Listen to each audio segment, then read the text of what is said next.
Negeri ini memanggilmu kawan, belajar bergerak berbagi untuk negeri.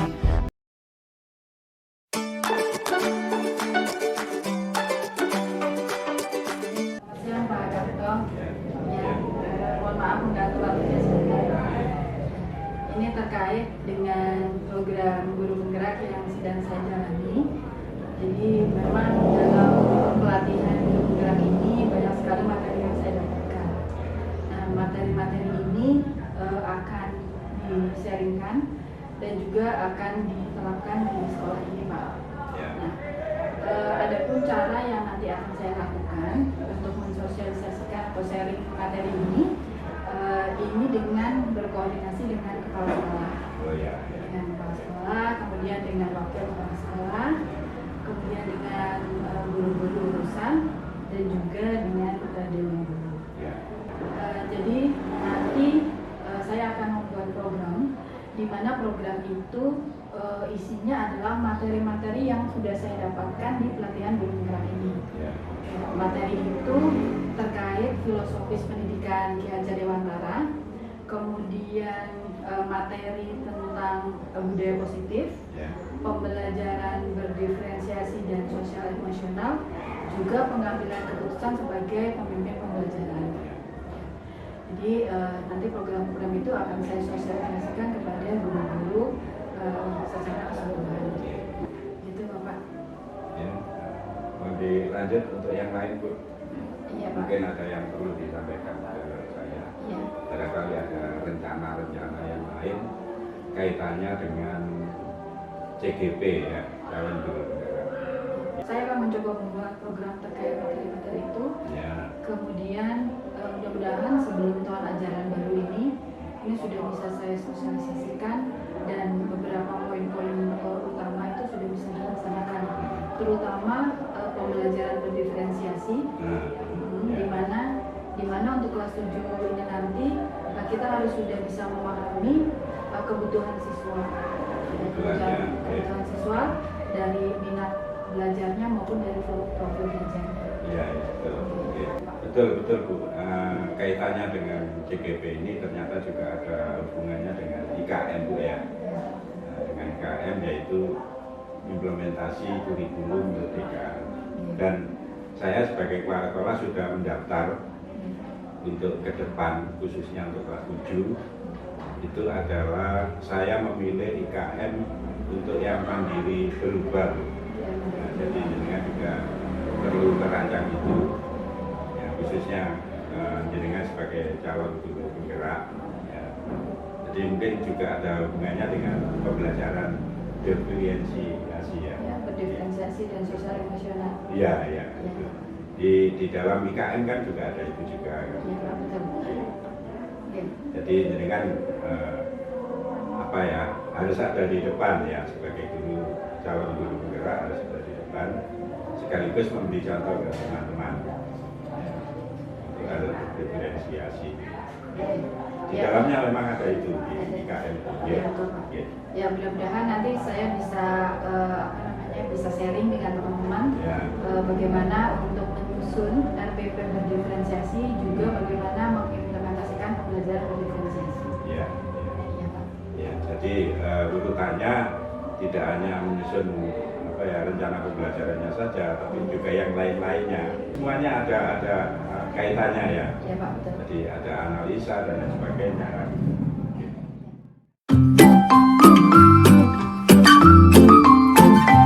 Selamat siang Bu Novi, apa kabar baik?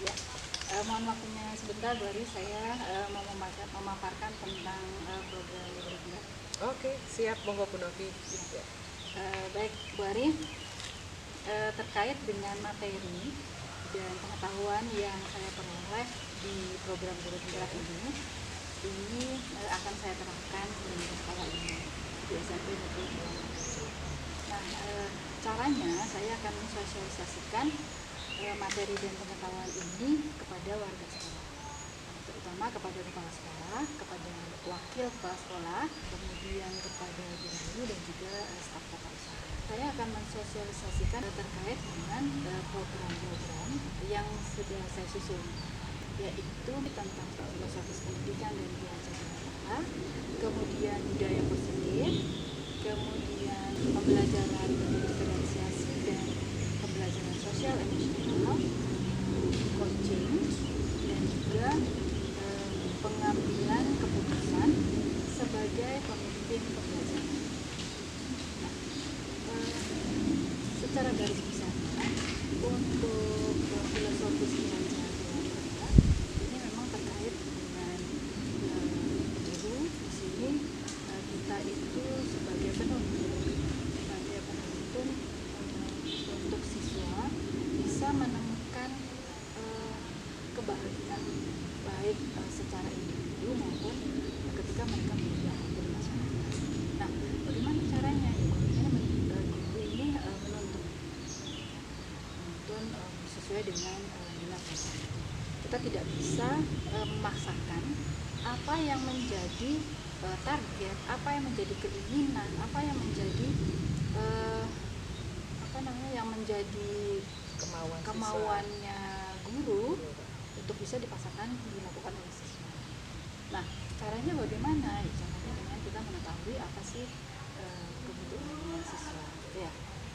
Kemudian untuk budaya positif yang akan saya lakukan itu adalah budaya literasi. Jadi budaya literasi ini memang sudah saya lakukan di semester genap tahun pelajaran 2021-2022, yaitu dengan menggalakkan kembali literasi. Nah, kegiatan ini memang terbagi menjadi 3, yaitu literasi di pembiasaan, di pengembangan, juga di pembelajaran. Nah, di pembiasaan ini anak-anak memang dari yang sebelumnya anak-anak itu kunjungan ke perpustakaannya itu sedikit sekali, akhirnya mereka sudah saya buatkan jadwal peminjaman buku, akhirnya mereka secara bergiliran meminjam buku, dan ini sudah mulai muncul pembiasaan literasi. Dan yang kedua adalah dilakukan dengan pengembangan itu. Jadi ada beberapa siswa yang memang rajin sekali membaca buku, kemudian menuliskannya di dalam buku jurnal. Nah, di buku jurnal ini akhirnya kan bisa mengembangkan kemampuan mereka, tidak hanya sekedar membaca, tetapi mereka bisa memberikan pendapat terkait buku itu. Kemudian di kegiatan pembelajaran, di kegiatan pembelajaran saya menerapkan strategi membaca Adik Simba, kemudian tabel masalah puisi. Nah, itu strategi membaca itu adalah dalam rangka untuk menumbuhkan budaya positif terkait literasi. Gitu. Selain juga membuat keyakinan kelas itu, di mana keyakinan itu yang akan dilaksanakan oleh siswa di kelas tersebut. Juga mungkin nanti akan berkembang di keyakinan seperti itu. Selanjutnya untuk pembelajaran berdiferensiasi ini sudah saya lakukan, kemudian sudah 2 kali. Yang pertama adalah ketika supervisi, kemudian yang kedua adalah ketika pendamping datang ke sini untuk mendampingi kegiatan praktek pembelajaran. Nah, untuk pembelajaran berdiferensiasi ini saya melakukannya di kelas yang saya ambil. Untuk tahun ajaran yang berikutnya tetap saya akan melakukan praktek pembelajaran berdiferensiasi. Diferensiasinya dari apa? Diferensiasinya itu dari diferensiasi konten, proses maupun metode. Kemudian untuk coaching ini juga sudah mulai saya terapkan di guru ya, di beberapa guru, di Bu Ari kebetulan, dan juga di Bu Indri. Nah, ini untuk coaching ini memang sangat bermanfaat sekali karena kita bisa menemukan jalan keluar dengan cara menggali kemampuan dari coaching. Ya, nah dengan cara itu maka kemampuan kompetensi yang dimiliki oleh coach itu bisa terungkap. Nah, dari coach ini juga yang kelebihannya itu adalah akan ada rencana aksi dan juga ada komitmen di sana, dan siapa yang akan bisa mendampingi untuk bisa rencana ini dilaksanakan. Itu untuk coaching. Nah, kaitannya dengan mata pelajaran IPS, untuk coaching ini saya nanti akan membuat klinik coaching untuk khususnya untuk mata pelajaran IPS. Gimana sih nanti mereka anak-anak itu bisa belajar IPS dengan baik, bagaimana strateginya. Kemudian selanjutnya adalah materi tentang pengambilan keputusan sebagai pemimpin pembelajaran. Ini nanti saya akan mempraktikkannya di kelas yang saya ambil. Jadi masalah-masalah yang ada di siswa ini saya akan coba mengambil keputusan dengan menggunakan langkah-langkah yang diperlukan dalam pembelajaran sebagai pemimpin pembelajaran. Selain di kelas, ini juga di saya akan berkoordinasi dengan guru bimbingan konseling dan juga dengan urusan kesiswaan, karena beliau-beliau ini yang memang secara langsung terkait dengan siswa dengan siswa. Nanti akan saya coba mohon izin kepada beliau-beliau ini untuk bisa menerapkan langkah-langkah dalam mengambil keputusan sebagai pemimpin. Demikian Kak. Bu Novi, waduh menarik sekali Bu Novi yang disampaikan oleh Bu Novi ini, mulai dari filosofi, belajar dewantara, kemudian budaya positif ya, kemudian pendidikan pembelajaran ya, kemudian pokoknya kayaknya sepertinya menarik banget lah, dan itu kalau sudah dilaksanakan ya Bu Novi ya, dalam pembelajaran, pokoknya dalam aktivitas kegiatan sekolah ya. Nah, ini bagus sekali, terima kasih juga. Jadi akan menumbuhkan kebiasaan baru yang memang harus dilaksanakan, kita laksanakan ke depannya. Berarti yang sedang berlangsung ini berarti dalam langkah-langkah untuk pengambilan keputusan sebagai pemimpin. Nanti ini juga dalam konteks dalam pembelajaran ya Bu Novi ya? Ya, dalam pembelajaran dan juga kasus-kasus yang ada di siswa dan juga sekolah secara umum. Mungkin bisa memberikan salah satu misalnya Bu Novi, salah satu misalnya kasus di anak seperti ini, misalnya A seperti ini, nah nanti keputusan yang saya ambil ini seperti ini, gitu, itu bisa memberikan contoh. Misalnya contohnya seperti ini, kita pernah menemukan siswa yang tidak bisa membaca sama sekali. Masih ada ya Bu Novi ya? Masih. Oh. Okay. Membaca sama sekali, kemudian kemampuan berbahasanya itu juga kurang, sehingga otomatis di dalam kegiatan pembelajaran akan sulit untuk menilai. Kemudian ketika siswa kelas 9, ini kita harus mengambil keputusan apakah anak ini nanti akan diluluskan atau tidak ya. Nah, ketika kita sudah menemukan masalah seperti ini, maka kita langkah awalnya adalah kita mengidentifikasi permasalahan dilema etika atau bujukan moral. Bujukan moral itu adalah ketika dua pihak ini, jadi kan ada keputusan itu kan ada yang tidak, ada yang iya. Nah, ini keputusan yang satu ini sebenarnya ini adalah salah, tetapi kita membenarkan itu bujukan moralnya sebenarnya salah, tapi kita memutuskan benar. Tapi boleh ya Bu Novi seperti itu ya? Kita harus mengidentifikasi dulu. Nah, kemudian ada lagi kita mengambil keputusan di satu sisi ini benar, di sisi yang lain ini juga benar. Sama-sama dua ini benar. Ini kita mengalami dilema, maka apa yang harus kita lakukan? Nah, ketika kita sudah mengidentifikasi itu, jadi dilema etika itu ada 4 ya. Jadi individu lawan masyarakat, kemudian jangka pendek lawan jangka panjang, kemudian keadilan lawan kesetiaan, dan kebenaran lawan kebenaran. Jadi dalam satu kasus itu, misalnya dalam satu kasus ini masuk di mana? Dari keempat ini gitu. Ya, kita mengambil keputusannya itu juga ada dasarnya, Bu. Dasarnya itu ada 3. Yang pertama, kita mengambil keputusan berdasarkan apa? Berdasarkan hasil akhir, atau berdasarkan peraturan, atau berdasarkan rasa peduli.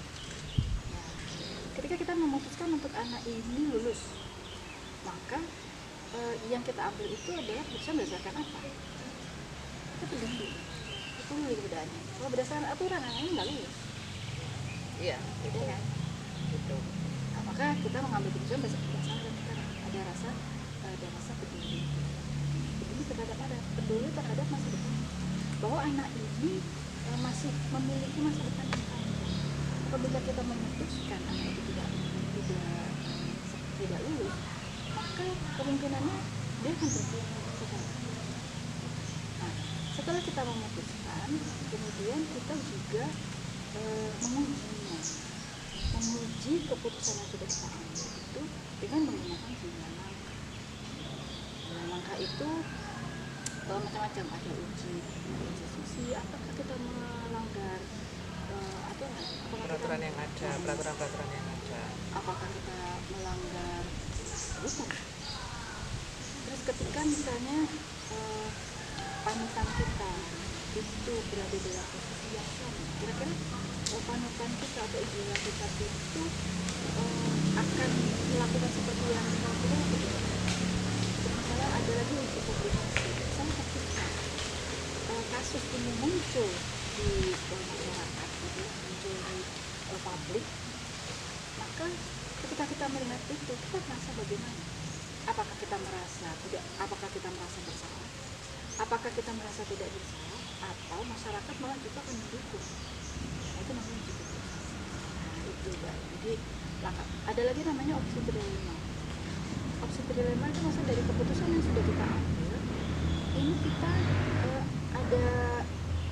ada solusi yang lain atau solusi yang lain dilema yang bisa kita lakukan. Misalnya kita mungkin kita sebelumnya di kelas 7 kita menjadi tugas dulu, ini anaknya nggak bisa baca.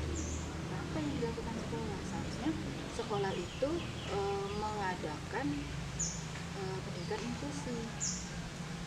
Pendidikan inklusi anak-anak seperti ini, satu kemudian berbahasa Indonesia lebih peran, supaya anaknya bisa sampai gitu. Ya, artinya dari penjelasan Bu Novi juga seperti ini, berarti seandainya dikupas ya, atau dipritili, Bang Jawa bilang itu kayaknya banyak sekali ya, banyak sekali yang harus diselesaikan dan harus ya bagaimana solusinya supaya semuanya dapat berjalan dengan baik. Memang di program pendidikan guru penggerak ini materi-materinya luar biasa. Kita mendapatkan tambahan ilmu yang banyak sekali yang sangat mendukung di kegiatan kita sebagai Dan sepertinya memang arah kurikulum kita nanti ke situ Bu Novi ya. Kemarin saya melihat webinarnya atau baca-baca seperti itu. Jadi apa yang ada di guru penggerak, materi atau tugas yang guru penggerak nanti yang akan kita laksanakan pada kurikulum. Berarti nanti jadi pelopor kami, jadi guru kami Bu Novi.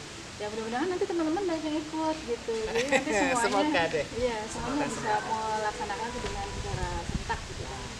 Dengan adanya sudah ada yang muncul di Wonorejo 2 ya, Bu Novi sama Bu Isa mungkin nanti akan muncul lagi.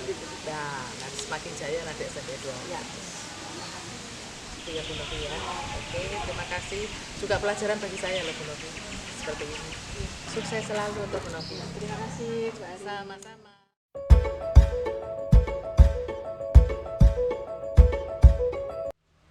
Siang Bu Dia. Siang Bu Nov. Bu Dia, ini ada beberapa hal yang mau saya sampaikan. Bu Dia ada waktu ya? Iya. Ya, ini Bu Dia terkait dengan program CGP. Sudah beberapa bulan yang lalu saya kan ikut program guru penggerak.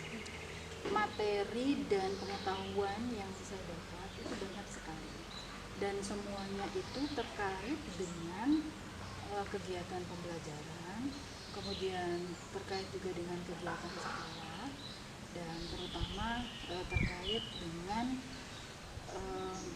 pembelajaran di kelas. Nah, untuk itu saya akan coba mentransfer dan menerapkan beberapa materi yang didapatkan di program guru penggerak ini di sekolah. Program-program itu terkait dengan materi filosofis pendidikan dari Ki Hajar Dewantara, kemudian materi budaya positif, kemudian pembelajaran sosial dan emosional, coaching, juga pengambilan keputusan sebagai pemimpin pembelajaran. Budiah selaku kesiswaan ini saya akan coba koordinasi terkait program-program yang akan saya lakukan. Ya, benar? Ya. Jadi untuk budaya positif, program yang akan saya lakukan itu adalah budaya literasi. Budaya literasi ini sebenarnya sudah saya lakukan dimulai semester genap tahun pelajaran 2021-2022 seiring dengan materi budaya positif yang ada di CGP ini, program guru penggerak. Nah, budaya positif itu programnya mulai dari pembiasaan, kemudian pengembangan, dan juga di pembelajaran. Kemudian untuk pembelajaran berdiferensiasi, ini saya sudah saya lakukan di pembelajaran IPS kelas 9. Pembelajaran berdiferensiasi ini adalah pembelajaran yang berpihak kepada murid, di mana murid ini akan belajar sesuai dengan minat dan bakatnya. Nah, sebelum kita mengetahui minat dan bakatnya, ada beberapa langkah yang dilakukan untuk bisa kita mengetahui apa sih kebutuhan murid. Yang pertama itu mulai dari kesiapan belajar, kemudian dari minat, dan juga dari profil belajarnya.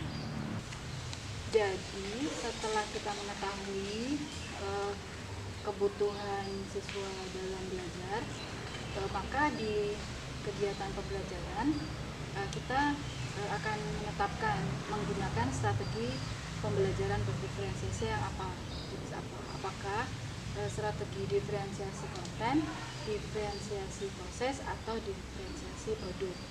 Nah, itu nanti di kegiatan pembelajaran untuk pembelajaran yang berdiferensiasi. Kemudian untuk pembelajaran berbasis pembelajaran sosial emosional ini juga nanti akan diintegrasikan di dalam pembelajaran yang menggunakan strategi pembelajaran berdiferensiasi. Kemudian untuk coaching ini memang kita berusaha untuk menggali potensi dari orang lain agar orang lain itu bisa mengembangkan dirinya sesuai dengan kemampuannya. Nah, untuk coaching ini saya sudah coba lakukan ke beberapa guru, kebetulan ke Bu Ari dan ke Bu Dewi, dan juga ke siswa. Nah, ternyata ketika saya melakukan kegiatan coaching ini banyak memang manfaat yang diperoleh selain bisa menggali coaching. Jadi menggali sebenarnya coaching ini sudah melakukan, mengeluarkan kemampuan apa yang dimiliki, tetapi memang perlu ada rencana dan juga pendampingan. Coaching itu seperti itu. Nah, selanjutnya untuk coaching yang saya lakukan ini nanti saya akan membuat klinik coaching untuk pelajaran IPS. Nanti akan saya buat anak-anak itu supaya mereka nanti bisa memahami pembelajaran IPS, bagaimana strategi untuk pembelajaran IPS, sehingga nanti hasil akhirnya mereka akan memiliki kompetensi yang baik di mata pelajaran IPS. Kemudian selanjutnya untuk pengambilan keputusan sebagai pemimpin pembelajaran, ini nanti saya akan menerapkannya di kelas yang saya ampu untuk mata pelajaran IPS, dan juga karena kebetulan di sini Bu Dia selaku kesiswaan, ini mungkin saya minta izin ke Bu Dia untuk bisa misalnya nanti ketika menemukan permasalahan siswa ini nanti menggunakan langkah-langkah pengambilan keputusan sebagai pemimpin pembelajaran, ya. Jadi langkahnya itu mengenal paradigma dilema etika atau bujukan moral, juga pengambilan keputusan, dan 9 langkah pengambilan dan pengujian dalam pengambilan keputusan sebagai pemimpin pembelajaran. Itu kalau menurut pendapat dia bagaimana? Ya, kalau memang tadi Bu Novi mengatakan bahwa mengambil langkah-langkah seperti yang disampaikan Bu Novi, silakan nanti kalau memang ada masalah-masalah di siswa bisa Bu Novi terapkan, ya, bisa Bu Novi terapkan. Mungkin juga Bu Novi bisa bekerja sama dengan BK. Iya, ya, rencana kedepannya memang juga kepada guru. Mengenai pembelajaran diferensiasi, nah itu kan ada langkah-langkah yang kesiapan tadi ya, ada yang berdasarkan minat, profil belajar. Nah itu Bu Novi, yang saya penasarannya itu begini, Bu Novi melakukannya tuh sekali dalam kelas itu untuk melihat kesiapan, minat, dan profil itu, atau setiap kali mau pembelajaran dilakukan kembali secara biar tahu kesiapannya siswa itu selalu dilakukan setiap kali mau pembelajaran IPS, atau cukup dalam satu kelas itu satu kali gitu. Bagaimana Bu Novi? Untuk kesiapan belajar ini kan memang terkait dengan materi, sehingga kita tidak mungkin melakukannya hanya satu kali saja untuk bisa mengetahui kesiapan belajarnya. Jadi mungkin untuk materi yang di tema A misalnya, di tema A ternyata anak ini sudah siap, sudah tahu, sudah memahami, bahkan sudah menguasai gitu ya. Nah, kemungkinannya lagi di materi selanjutnya itu kondisinya berbeda. Sehingga untuk kesiapan belajar ini kita memang perlu mendeteksinya, mendiagnosanya di awal ketika sedang pembelajaran. Jadi mungkin Bu Dia pernah mengikuti pelatihan ya. Jadi kalau di pelatihan kan biasanya sebelum itu di awal kita ada pretest, setelah itu ada post test, seperti itu. Nah, untuk jenis pretest maupun post test itu ya tergantung dari materi, dan juga tergantung dari gurunya juga ingin sampai sejauh mana siswa itu memahami tentang materi itu. Jadi soalnya tergantung pada guru. Kemudian untuk minat ini kan memang minat ini terkait dengan bakat dan potensi. Ada yang di olahraga, ada yang di seni, ada yang di sains, ya. Sehingga kita perlu menyiapkannya ini di awal. Jadi di dalam kurikulum Merdeka seperti yang sudah pernah saya sampaikan di lab kemarin itu, jadi untuk kurikulum Merdeka yang akan kita terapkan nanti di kelas 7, salah satu langkah yang akan kita lakukan selain menyiapkan dokumen kurikulum ini, maka yang perlu dilakukan juga adalah mendiagnosa, ada asesmen diagnosa. Di jawaban-jawaban siswa itu nanti kita akan mengetahui bahwa anak ini minatnya di olahraga, anak ini minatnya di seni atau di prakarya. Terus yang lainnya lagi dia minatnya di sains. Nah, untuk mengetahui kesiapan di minatnya itu kita memang mengetahui di awal sebelum anak itu belajar di pengajaran yang baru. Kemudian untuk yang profil ini juga demikian. Jadi kita mengetahui anak ini tipe belajarnya itu dia senangnya belajar dari mana sih, dari melihat tayangan, atau dengan mendengarkan, atau dari audiovisual gitu. Nah, di situ nanti kita bisa menerapkan strateginya. Untuk anak ini senangannya melihat, senangannya visual. Berarti untuk anak yang tipe ini kita berikan gambar-gambar.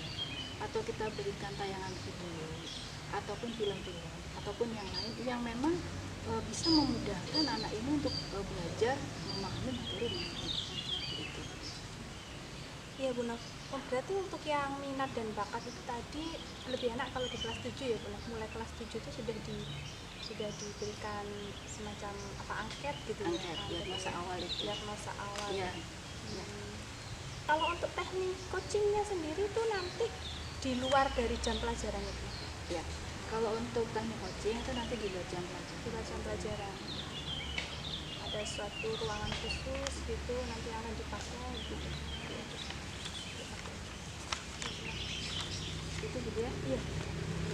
Terima kasih Bu Dia atas waktunya. Sama-sama. Bisa menjelaskan mendengarkan pemaparan terkait program dari guru penggerak yang akan saya sosialisasikan di sekolah ini.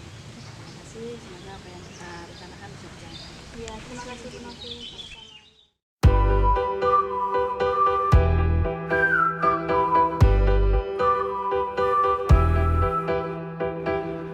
Selamat siang Bu Nura. Selamat siang Bu Novi. Gimana kabarnya Bu? Alhamdulillah sehat. Gimana Bu Novi, sehat? Sehat. Bu, saya Iya. mohon waktunya sebentar ya Iya, terkait boleh. sosialisasi program PDP. Ini Bu terkait dengan materi dan pengetahuan yang saya peroleh dari program Guru Penggerak. Ini memang untuk kegiatannya, ini saya sudah membuat program di mana program ini nanti akan saya sosialisasikan kepada kepala sekolah, kepada wakil kepala sekolah, kepada guru urusan, kepada guru bimbingan konseling dan juga dewan guru serta staf tata usaha terkait materi yang ada di program Penggerak. Materi-materi itu terkait dengan filosofi pendidikan dari Ki Hajar Dewantara, kemudian budaya positif, pembelajaran berdiferensiasi dan sosial emosional, coaching dan juga pengambilan keputusan sebagai pemimpin pembelajaran. Nah, kegiatan-kegiatan itu nanti saya buatkan program dan program itu nantinya akan mulai diterapkan secepatnya paling lambat tahun pelajaran 2022-2023 ajaran baru. Terkait pengambilan keputusan sebagai pemimpin pembelajaran, ini memang materi yang terkait dengan pengambilan keputusan yang semuanya itu berpihak kepada siswa. Jadi di sini tuh guru ya. Pengambil keputusan itu guru berarti ya. Ya, Guru pengajar itu. Guru pengajar. Jadi kita sebagai guru, sebagai pendidik, ini kita bagaimana bisa mengambil keputusan yang keputusan itu berpihak kepada murid. Nah, keputusan yang seperti apa? Nah, dalam kita mengambil keputusan, kita melakukan langkah-langkah. Ada beberapa langkah yang harus kita tempuh terlebih dahulu sebelum kita bisa mengambil keputusan. Nah, yang pertama itu adalah ketika kita menemukan sebuah kasus, maka kita mengidentifikasinya terlebih dahulu. Apakah kasus ini termasuk paradigma dilema etika atau rujukan moral? Ada 4 paradigma dilema etika. Yang pertama itu adalah individu lawan masyarakat. Yang kedua, rasa keadilan rawan rasa kasihan. Kemudian yang ketiga, kebenaran lawan kesetiaan. Dan yang keempat, jangka pendek lawan jangka panjang. Nah, dalam satu kasus ini bisa memungkinkan masuk ke dalam 1 atau 2 atau lebih dari paradigma yang ini. Nah, ketika kita sudah menemukan, kita sudah mengetahui, sudah bisa mengidentifikasi permasalahan ini termasuk yang mana, kemudian kita mulai melakukan keputusan, mengambil keputusan.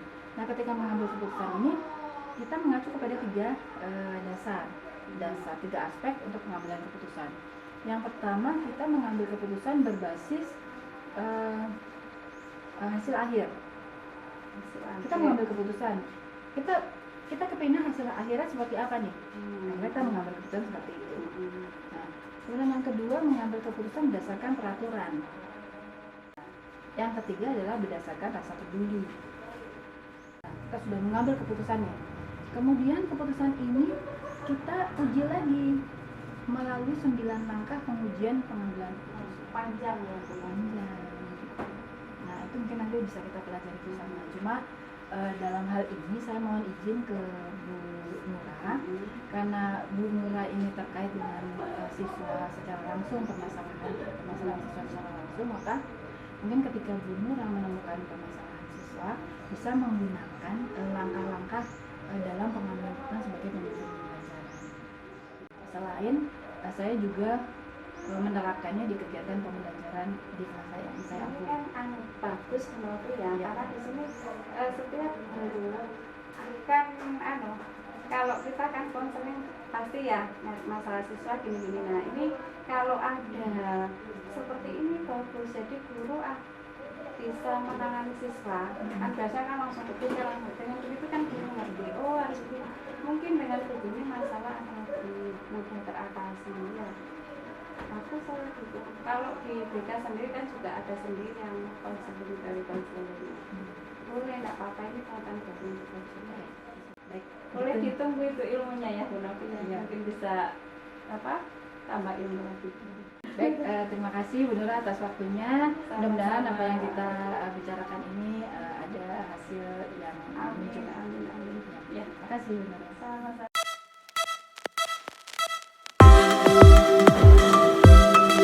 Assalamualaikum warahmatullahi wabarakatuh. Selamat pagi Bapak dan Ibu semua. Pada hari ini saya akan mensosialisasikan program Guru Penggerak, di mana untuk program penggerak ini adalah program yang materinya terdiri dari materi-materi yang ada di modul pendidikan Guru Penggerak. Untuk sosialisasi program ini merupakan salah satu tugas kami sebagai calon guru penggerak, di mana kami diharapkan mampu mensosialisasikan program yang di dalamnya ini terdiri dari modul-modul yang sudah kami pelajari di pendidikan guru penggerak. Di sini untuk sosialisasi ini saya akan menerapkan materi dan pengetahuan dari program pendidikan guru penggerak ini melalui sosialisasi Bapak dan Ibu. Jadi materi dan pengetahuan yang kami peroleh di kegiatan guru penggerak ini sangat banyak. Nah, untuk itu kami diberi tugas untuk bisa mensosialisasikan materi-materi ini kepada warga sekolah. Nah, caranya adalah saya dengan melakukan sosialisasi kepada Bapak dan Ibu guru dan juga tenaga pendidikan. Namun sebelumnya saya sudah mensosialisasikan kepada Bapak Kepala Sekolah, kemudian Wakil Kepala Sekolah, urusan kurikulum dan guru bimbingan konseling. Nah, untuk Bapak dan Ibu guru ini perlu saya sampaikan bahwa kegiatan guru penggerak ini dasarnya adalah filosofis pendidikan dari Ki Hajar Dewantoro, yaitu Ika Sosoktojo, Ika Diomangun Karso, Dr. Handayani, di mana guru di sini sebagai penuntun. Jadi hanya menuntun siswa. Ini sangat terkait dengan kurikulum merdeka yang nanti akan kita laksanakan di tahun ajaran baru, di mana kita sudah harus merubah mindset kita bahwa di sini yang sangat berperan itu adalah murid. Jadi kita harus bisa memahami kebutuhan murid, guru hanya sebagai fasilitator. Jadi hanya bisa jadi guru itu tugasnya hanya menuntun siswa untuk mereka itu mendapatkan kebahagiaan sebagai individu dan sebagai anggota masyarakat. Kita hanya menuntun saja. Nah, bagaimana caranya menuntun? Itu kita harus bisa memahami apa sih karakteristiknya, apa sih potensi dan bakatnya.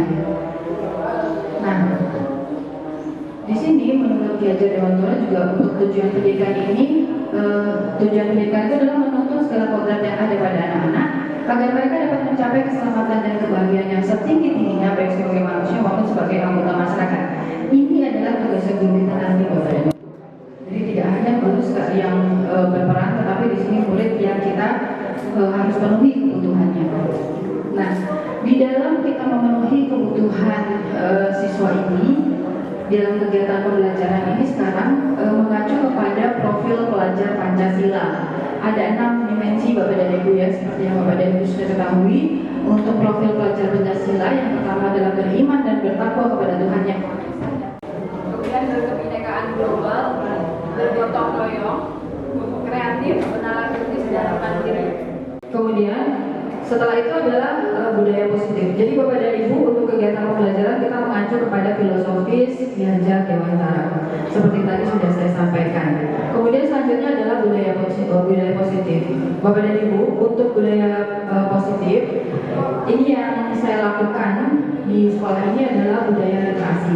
Jadi budaya literasi seperti yang Bapak dan Ibu sudah ketahui, untuk di kegiatan di perpustakaan ini saya sudah melatih anak-anak untuk bisa menguasai bacaan. Ya, jadi kegiatan untuk program budaya literasi ini dimulai dari pembiasaan dengan peminjaman buku di perpustakaan, kemudian meminjam dan membacanya di rumah, kemudian pengembangan literasi itu dengan menulis jurnal membaca, kemudian di kegiatan pembelajaran dengan menggunakan strategi membaca.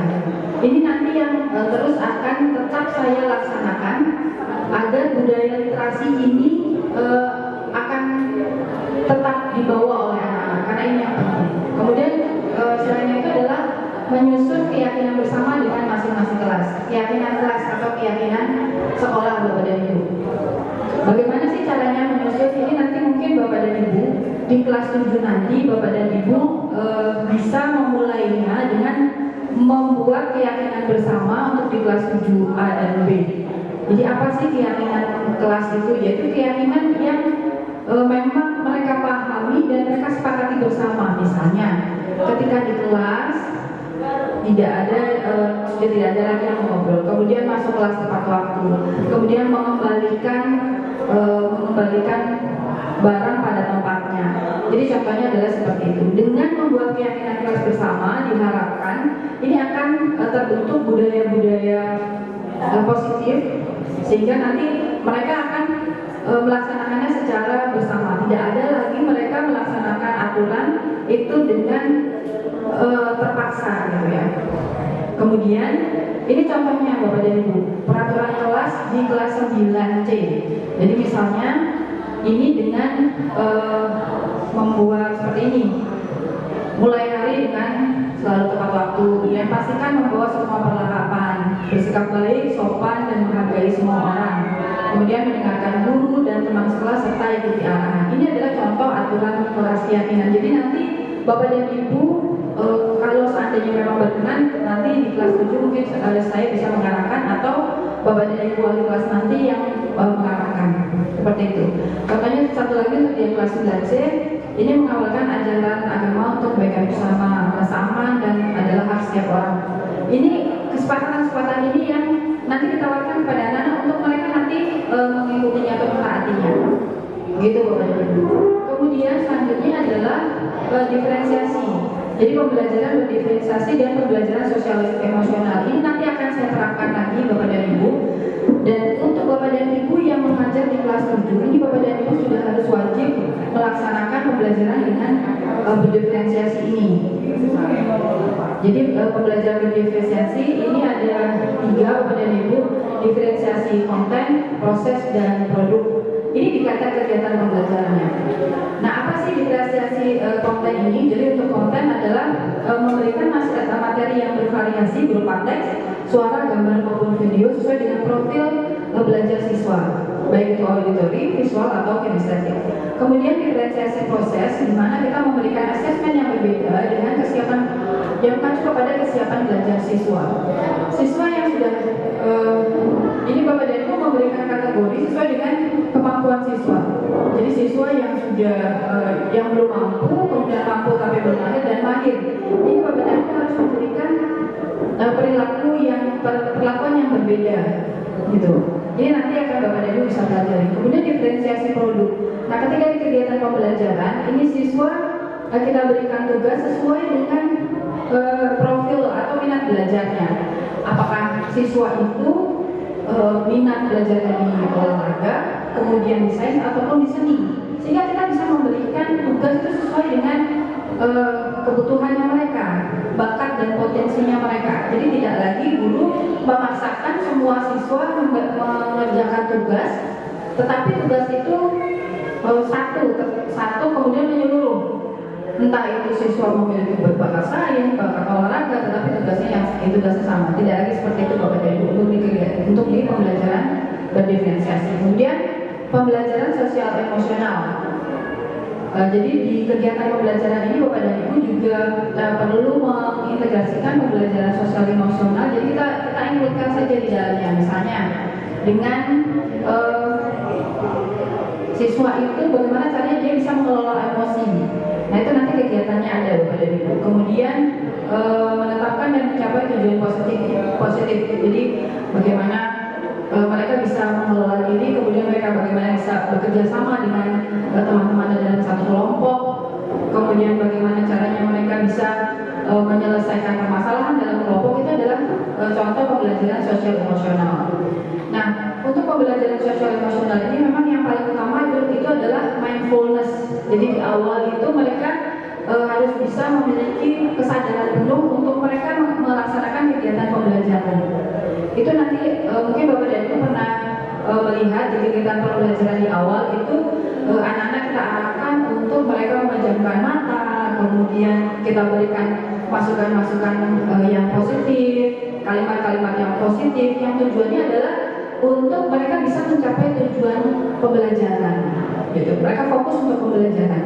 Ini adalah pembelajaran sosial emosional. Kemudian bagaimana caranya untuk bisa melaksanakan pembelajaran berdiferensiasi ini seperti yang diimplementasi kurikulum Merdeka di awal tahun ajaran itu kita harus sudah bisa mendiagnosa atau bisa mengetahui karakter siswa itu seperti apa, caranya bagaimana? Caranya itu dengan menggunakan asesmen diagnostik. Nah, asesmen diagnostik ini Bapak dan Ibu mungkin kalau dulu ini dipakai oleh guru BK untuk di kelas 9 yang nantinya akan melanjutkan sekolah di SMA atau SMK. Nah, untuk yang saat ini di kurikulum Merdeka, diagnosa awal ini dilakukan sebelum kelas 7 itu memulai pembelajaran, sehingga kita sudah bisa mengetahui untuk anak-anak yang baru ini mereka memiliki karakter seperti apa, mereka memiliki potensi apa, mempunyai bakat apa. Nah, sekarang untuk kemampuan diagnosa ini tidak hanya dimiliki oleh guru BK, tetapi semua bapak dan ibu guru memiliki bekal ini untuk bisa mengajar. Bisa dipahami ya Bapak? Nah, bagaimana caranya? Apakah kita sudah punya instrumennya gitu ya? Nah, kebetulan Bapak dan Ibu, ini saya mengikuti, nggak tahu kalau Bu Nura belum hadir ya. Jadi saya sudah mendownload, di sini ada namanya aplikasi Aku Pintar. Aku Pintar dulu kalau nggak salah. Nah, itu di sana Bapak dan Ibu, kita bisa nanti mungkin anak-anak yang masih diarahkan untuk mendownload aplikasi ini. Nah, di aplikasi ini anak-anak bisa mengerjakan instrumen. Nanti hasilnya itu bisa kelihatan. Mereka mempunyai bakat di mana? Di olahraga, di sains ataupun di seni. Itu nanti bisa seperti itu. Mungkin nanti bisa kerjasama dengan Bu Nura. Saya belum tahu juga Bu Nura sudah memiliki aplikasi ini atau belum. Jadi ini lebih memudahkan kita. Jadi selain siswa, ini guru juga bisa Bapak dan Ibu. Bapak dan Ibu ingin memahami ini karakteristiknya, bisa mengerjakan instrumen ini, kemudian bisa tahu oh Bapak dan Ibu bakatnya di sini, maka arahannya nanti untuk di aplikasi ini juga nanti bisa diarahkan. Ini untuk anak ini dia cocoknya nanti sekolahnya di mana sampai dengan kuliah. Seperti itu. Kemudian selain itu adalah coaching Bapak dan Ibu. Jadi coaching ini akan saya implementasikan di siswa. Boleh di siswa terutama, tetapi tidak menutup kemungkinan untuk Bapak dan Ibu guru untuk bisa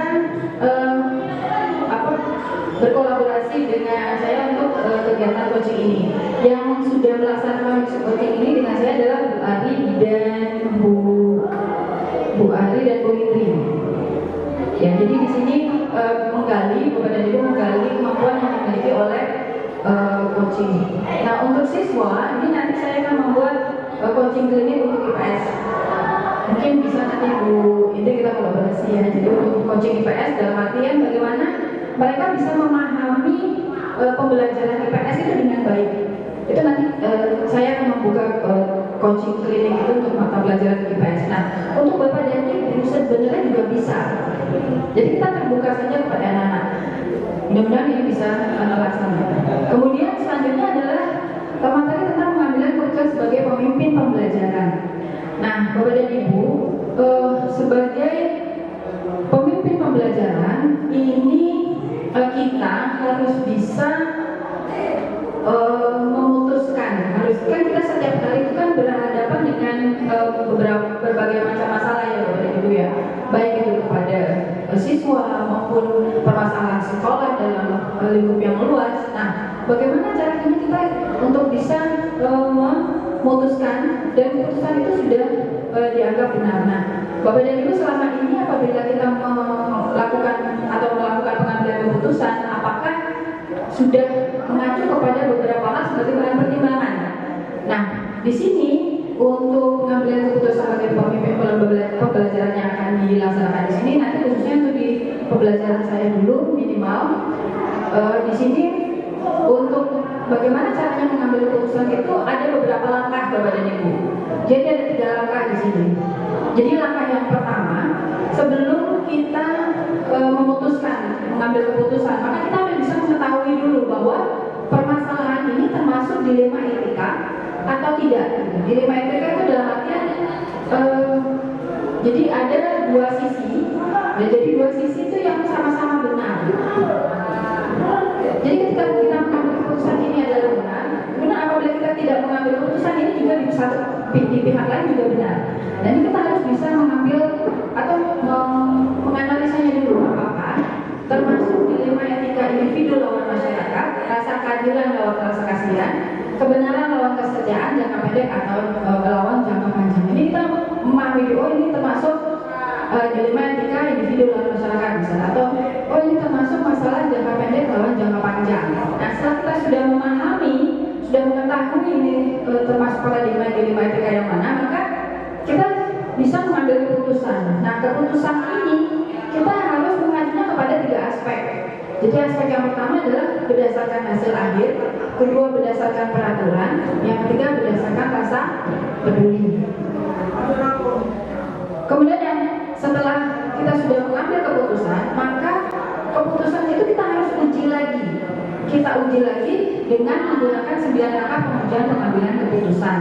Seperti itu Bapak dan Ibu. Oke. Baik, itu saja yang bisa saya sampaikan Bapak dan Ibu terkait sosialisasi materi